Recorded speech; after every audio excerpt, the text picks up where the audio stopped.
talk that Simon Sinek did around Start With Why. He talks about this concept of the golden circle, and we definitely use that concept a lot with our digital marketing clients, where there is a what, a how, and a why in the center. Most businesses know what their what is. They know what they're selling.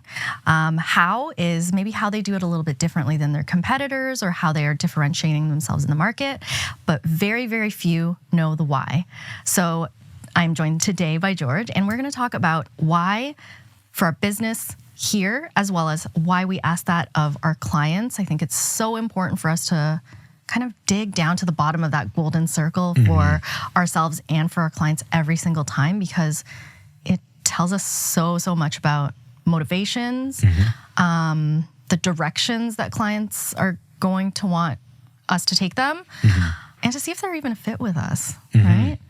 So let's start with the why. I think one of the things that you did a video on a long time ago was asking clients why, and asking them like 5 times. 5 arbitrarily, right? But it's kind of like when they come to you and they say, hey, can you do SEO? Hey, I want a website. You're asking why to get to their why. Tell me what, like on average, you're discovering when a client comes to you and they've kind of got that tactical thing going on and you're trying to dig down to the center. Yeah, I think most of the time, even when as much as we poke and prod, the focus is still primarily to drive revenue. Always. Like, that is the motivating factor of why they're coming to us, because they ultimately want visibility or awareness or bottom line growth or whatever. I think where you really truly appreciate the why, and I think it's helped define our why, is when we start building relationships with our clients on a longer term period where you get to know their personal why, not the why of their business, because the impact of somebody's personal why has a direct correlation on their business's why. So I think it's hard to appreciate getting, even for us, when we started having this conversation early. It was like, why do we do what we do? And it was really hard to define it. But as you start thinking about it more granularly and you start really realizing what is the impact of what you do, what is the purpose of what you do, I think you really start to clarify it. So face value, initial conversations is like, why are you here? Why do you need NVISION? Why do you need our digital marketing team? Why do you need our design team? And it's like, well, my site sucks, or I'm not getting enough revenue. But a year will pass with our clients, and a lot of our clients, because they're long-term with us, 2 years pass and you start to get to know them on a more personal level. And then you can really identify their why. Like, what is their motivation? Yeah. Harder to do in a large corp because it's driven by numerous people who have different whys. Usually the corp may have a definition of it, but I love working with the individual and knowing their persuasions and their purpose. Yeah, I think like very founder-centric businesses, like it's almost easy to get down to the why at times because it's so driven by the founder still, because they're connected, right? Like when you're saying it's a large corporation, you see the same core values often come out. And I think being in an agency, we're able to spot patterns really quickly because like the number of clients we've worked with over a long time. Yeah, and I think there's a challenge in getting somebody's why out of them, because you have to have a certain vulnerability, I think. Like, based on everything I've observed and in having many conversations with many founders or businesses, it's challenging because you almost it's almost too simple sometimes. Like, the answer seems like too rudimentary to say, I do this because I love it. Or I do this because I want to help X. Yeah. Or I do this because of whatever purpose or reason the person has. And sometimes that's all it is. It doesn't have to be so deeply rooted in some crazy philosophical finding. You know, it could be pretty straightforward. Like, you know, so, but you don't get to that in an initial meeting or the initial few meetings. It takes time to build that relationship where that vulnerability may start to come out, and it may at first glance sound too easy to be like, that cannot be your why. But sometimes the simplest whys are just as powerful as something that conglomerate of people have sat there and thought of for months and years to make it perfect, right? Yeah. At this given time for NVISION, what do you identify as like our why, our raison d'etre, like our, reason for being around for 20 years? We're here to change the trajectory of your business, is what we say on our website. Yeah. Which I think is really what drives my passion in this space, where you can see literal impacts of the work that we do on individuals' businesses. Where I take it a step further, which gets me the highest sense of gratification, is when I talk to the founder, the business owner, or an individual within the organizations that we're servicing, and they tell me how impactful we've been for their personal life, how impactful we've been by helping them grow their business, and what they've been able to do for their children or their partner or their kids, or this new shiny thing that they've just purchased because we've been helping them grow their business. There's something really, really deeply rooted in that feedback that really satisfies me, that I through first and foremost selling them on us, then them trusting us and our team to deliver results that have helped impact their personal life. I mean, what better gratification is there than that? To me, that's the ultimate sense of like, thank you. Like, thank you for trusting us. Thank you for allowing us to do the work we do. And thank you for sharing the fact that we've had an impact on your life.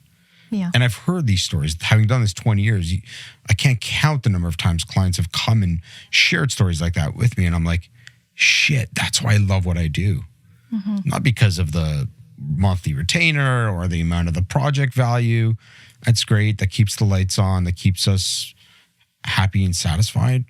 But the stories. We had an incident today. Our meeting this morning. Yes. Yeah, that one. How good was that? It was great. How good is that when you hear a client say, we had tremendous growth last year.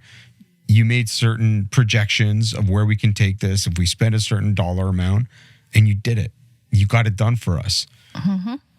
It was very specific too. It said, you, George, said that if we spend in this specific segment, you will grow this segment by 18%. Yeah. And we met it. And we met it. But I didn't meet it. We met it. So he used me as a reference because I, through leveraging the skills that are here, the people who are intelligent, who put in the hours, who study this stuff, who I work with to say, can you help me build a model? Will this model work for this client? Those folks get me the data, we interpret it, then we present it, we get buy-in, execution, and then we deliver. Fuck, man, that is like the best.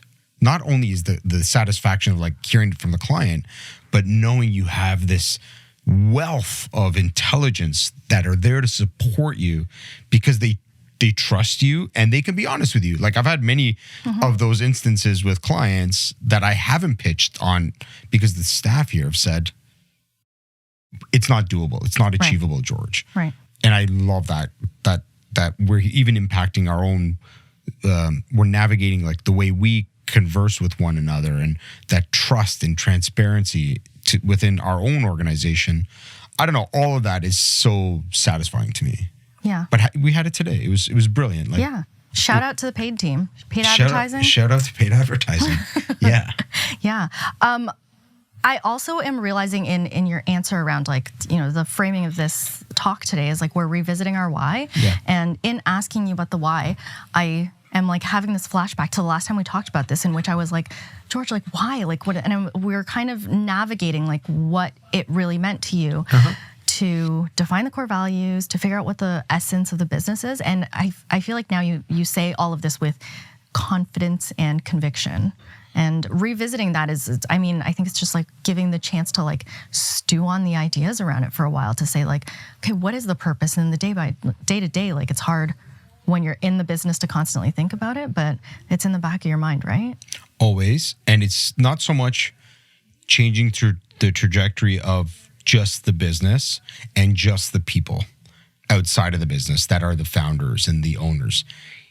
I get a lot of gratification, and we're going to go back to you for a second, of how do I help change the trajectory of those who have trusted this agency and trusted me to be part of this. Mm-hmm. And I go back to a conversation you and I had not too long ago when I said, what do you want in life? Mm-hmm.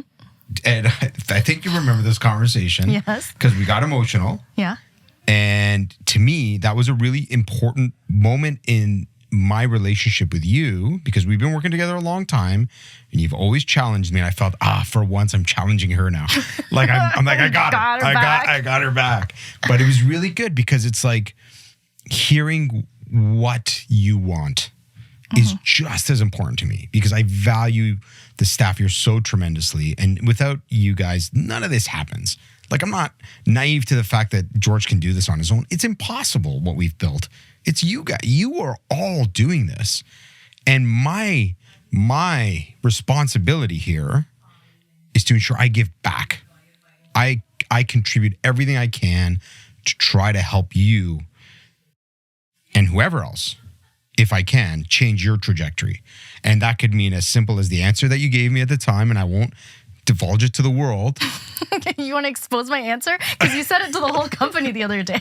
I said it to the company. It was that I just always want to have good food at all times. Sylvia her answer was, I always want to have good food at all times. I'm like, awesome. Always. I want to have like the best food. Right. And it's for like, every single amazing meal.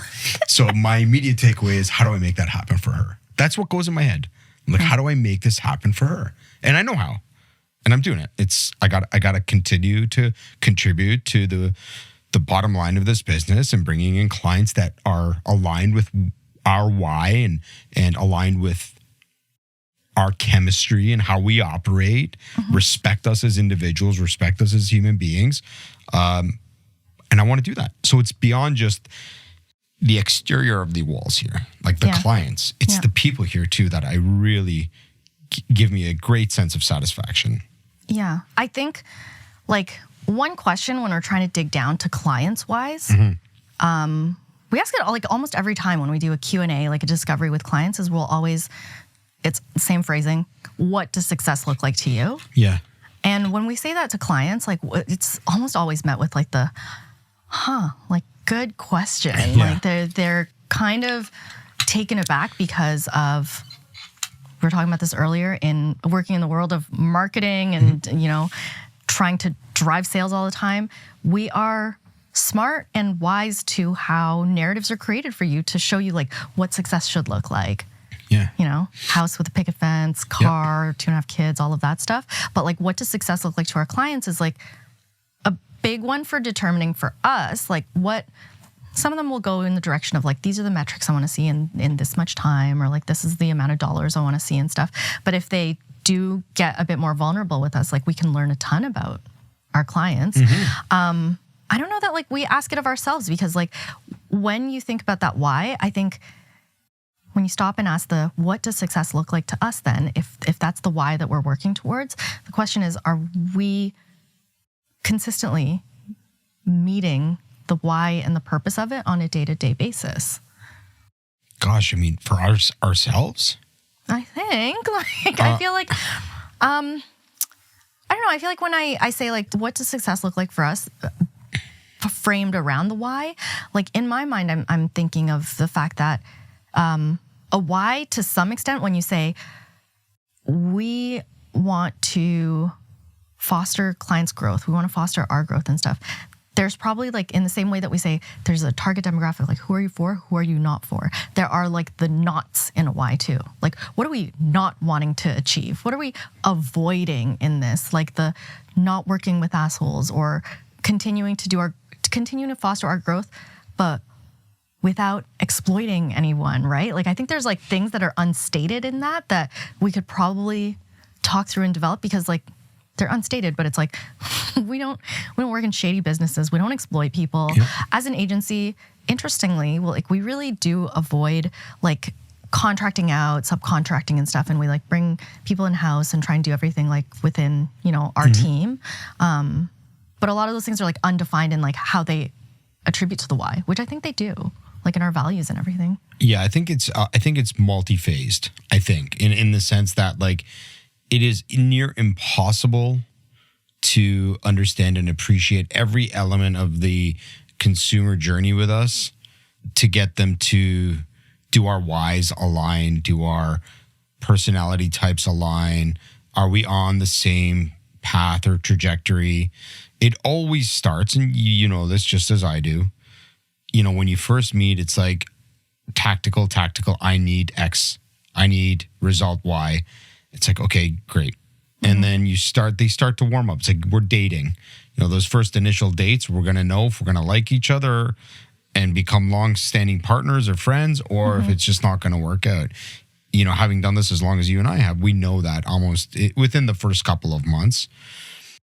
So the phases to me are always like, we can ask, what are we going to be celebrating, or what does success look like? And it's always 99.9% of the time, it's always like the number. Yeah. I need X dollar result per month. I need X number of clients per month. Okay, great. And that kind of phasing or repetition happens for quite a while, but you're getting to know them on a more personal level. Now you're starting to understand that they have pets and kids and parents, and they live here, and they like warm climates versus skiing and whatever. So you start to build this relationship, and then ultimately, as you start maturing this relationship with one another, you start to realize this person has purpose. They're deeper than the number. There's more to them than that. Yeah. And those are the ones that I think I don't know, for me, I just fall in love with. I'm just like, I want more of this person in my life. Yeah. Because we're seeing beyond just the numeric metrics. We're seeing life and the purpose. And I don't know if that also has something to do, that has a direct correlation with where that person is, or those organizations are in their lifespan. I hate to put this in an age perspective, but when I was young, in my 20s, I was like, drive, business. And I'm like, I want to grow this thing, because I didn't know my why at the time. I didn't know my purpose at the time. I just knew that I wanted to go with my buddies, and in order to go out to a restaurant or a bar on a weekend, I needed a few bucks in my jeans. So you work and you just do it. And now you start, as you get older and you get maybe wiser, I won't say I'm getting wiser, but you just start to see the world differently, and you appreciate things differently. So I don't know. It takes time, I think. That's what I'm getting at. It's a phase. We could be saying, what are we celebrating, or what does success look like today? Ask that same client that question in 5 years. If we've been working with them for 5 years, I think we're going to get a very different answer. Yeah. It just takes time to forge that bond and relationship. Yeah. I think it's so interesting that being older, well, just being in an industry for longer, or being in, like, seasoned. we talked about, like, we went into like the working world where there wasn't necessarily emailing even, right? So being older, there has always been like professionalism where like you don't talk a lot about religion, politics. What's the other one? Religion and politics? Those are the two? Those are the two. Those are the two. Don't talk about it. And so professionalism is a lot about almost like hiding your personal self, or not really talking too much about who you really are. Don't bring your whole self to work sort of situation. And it's interesting hearing you talk about clients and wanting to really get behind the beyond professional, like what is it that you strive for, and what is it that you want, and what are your internal whys, and wanting to know that, because I think in some industries, like, I don't know, this is maybe a weird industry that we're in, where it's like marketing and feelings and psychology. It's like very taboo to talk about those things, right? It's like you shouldn't know anything about each other. Yeah, isn't that weird? I think it's really weird. I also think like there's a sense in like people management where like you do want to know more about your staff, or you do want to know more about them as people, but then there are boundaries. Like kind of boundaries there of like, and limitations of like, you shouldn't ask certain things, or like in a professional setting, you don't want to, like, just say you are negotiating a raise, that you're, wanting to make more money and saying, I want to change the trajectory. It's like in a traditional business sense, like you're taught not to be like, well, I really want to buy that house, or like, I really want to send my kid to college. Like, you're not supposed to bring the personal into it, because you're supposed to frame it as like, here's how we can help your business, you know? I think though, if you have a genuine fascination with humans, which I do, I have a genuine fascination with people. I don't know why, but I do. I'm curious about cultures, different perspectives. I'm open to having many different kinds of conversation. I think you get very dialed in to words that they use to describe things. I think you get very dialed in on the way they have a position on a certain subject or topic. So I think when you start to hone in on certain repetitive types of conversations or certain words, the nomenclature, I think you start to understand the person and whether or not that person is going to be somebody you're going to gravitate to want more conversation with, or somebody you're going to try to avoid, right? I think there's the obvious outliers. Instantaneously, you know, this ain't for me. And then there are those ones that are worth investing in, worth putting in the effort to learn about, worth asking them lots of questions. I would say no different than an employee-employer relationship. Yeah. The people that you value, that you want to invest in, are the ones you're going to ask a lot of questions. You're going to be open to criticism from them. You're going to be open for them to ask you a lot of questions that you're not sure about or you're uncomfortable with. You know, in all these questions, like, I'm asking about the why, I'm asking a bit about our clients and stuff, but I feel like there's, what I'm sensing is like, you tend to go back to like almost like how you choose clients and understanding their whys. What this is kind of like putting a light bulb off in my head about is like, I almost get the sense that like you've stayed in like the sales role for so long, or like that first, I know that's like your area of genius. You love doing it, love closing the sale. You're very well adapted to exactly the services that we offer and can sell best here. But I think that you know that our culture and the way that our brand will be driven will be heavily impacted by who you're bringing in as clients and who you don't. Because it seems like you're always looking for the sense of like, do they fit with us or not? I have the fear of God in every conversation that I have with a new lead. Why? Because we're going to be like, George, this is awful. Are the staff here going to be okay with working with this? I'm just kidding. Yeah, you know, it is our culture is paramount to all of our success. If our culture is fractured, if we have a bad strawberry client, it could have negative impacts on all of us. So I take it very personally when we are evaluating clients. Now, the one thing I always say to clients, it's kind of part of the script, if you will, but I say it very authentically, is there are a few factors you're going to need to consider to work with NVISION. One, the investment, the no-brainer. Two, do the timelines work with your timelines as a business? Because sometimes they just don't. You know, you have an event or you have a major thing coming up and something has to be done.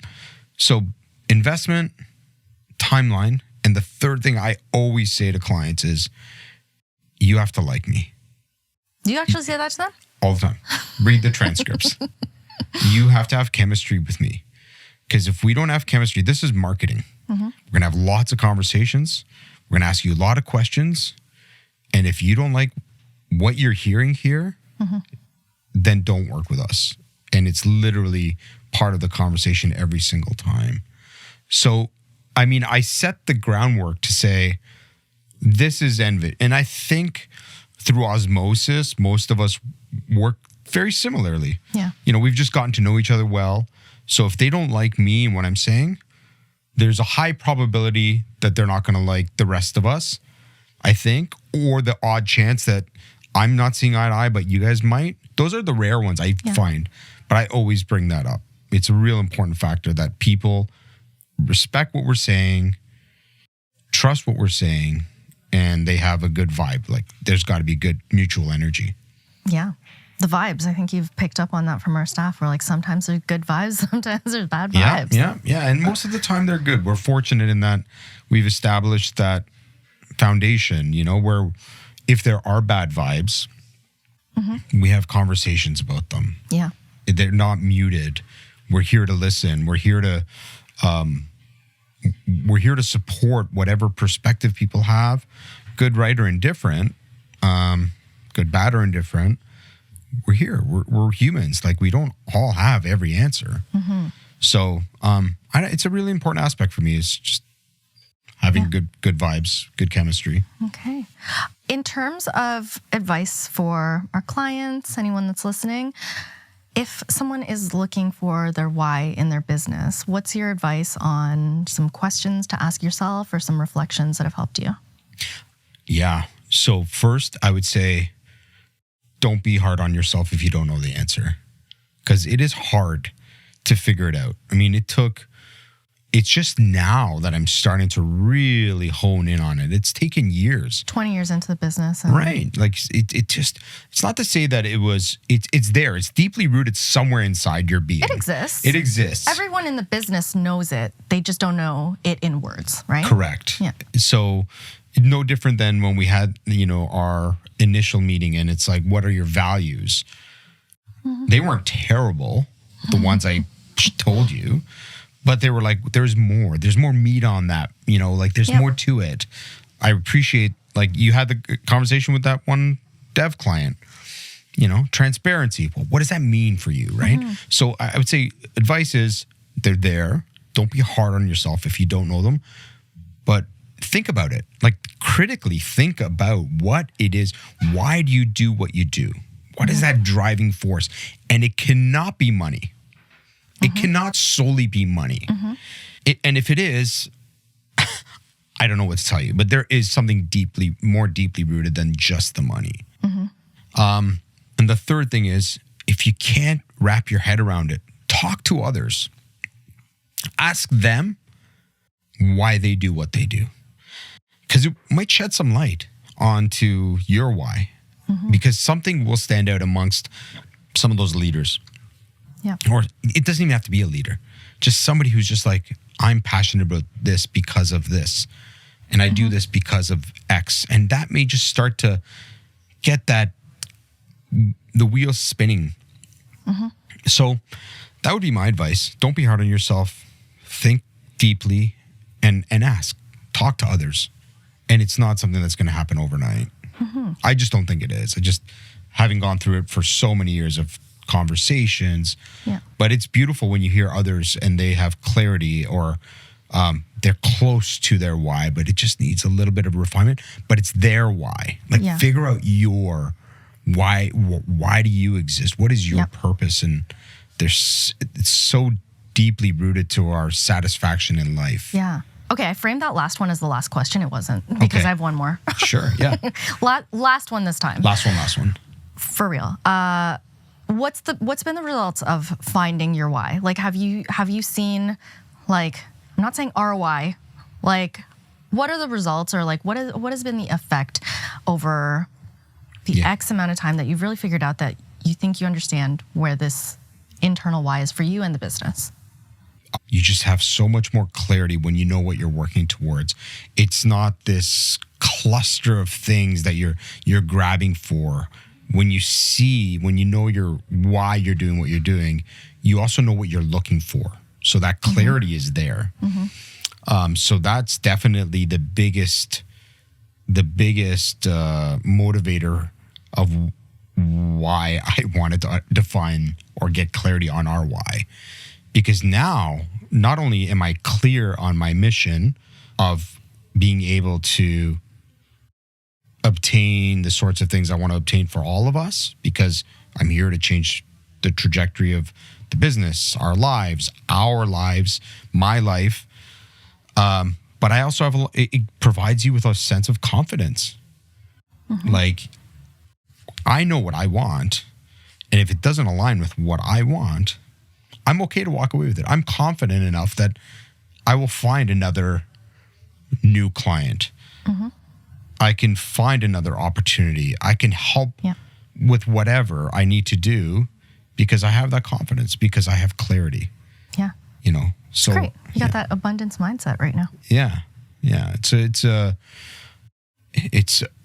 very worthwhile exercise to find your why and your company's why. And then everything else just kind of builds up from that. Yeah. Thanks, Michael, for making us refilm this. We're probably gonna have to do it once every 6 months, every year or so, and revisit on the why. It's a fun topic. It's a challenging topic. It's a lot easier to talk about analytics and numbers and how to structure content and all that stuff. Yeah. When you're talking, like, this is a pretty deeply rooted conversation, you know. That's the thing with the golden circle that makes things so clear for everyone, is that like the what and the how everyone figures out. The hows are always the you know, like, we got to do SEO, we got to have a website, we got to have these things in place, but that ultimately, like the why, I feel like if you approach someone with it when they're not ready, they feel like the concept is like flaky and woo-woo almost, right? Because they're like, how is this going to drive any direction, when ultimately, like, it's the be-all end-all for all of our clients that we've ever had, you know? Well, listen, if you live your life without purpose, if your business lives without a purpose, then what are you doing any of it for? Like, there has to be meaning in what you're doing. The why is that meaning. Yeah. And unfortunately, it's the dollar value, right? It's the dollar and that's essentially probably a huge contributing factor to number of businesses that fail in like a year or so. It's like you see endless amounts of them where it's simply the dollars. Yeah. And it just can't be just the dollar, you know? So I think there's just so much more to it. But yeah, I mean, we could talk about this forever because it is a great topic. And I would encourage all business owners, all businesses, to sit there and really reflect on why they do what they do, and go beyond the bottom line. You know, there are going to be businesses who are just like, fuck off, we're here to make money. Like, we don't care. Yep. No problem. But again, going back to what it's done for us, well, if that is your attitude coming into this agency, we're probably not the right agency for you. It gives us clarity and confidence to say, thanks, but no thanks. Yep. There's more to it than that. Great conclusion. I think you've heard it here a million times. We love to talk about our core values. We love to talk about our why. Thank you so much for joining us. Bye. See ya. Thanks for watching this video. If you got something out of it, please like, subscribe, or share it with your friends.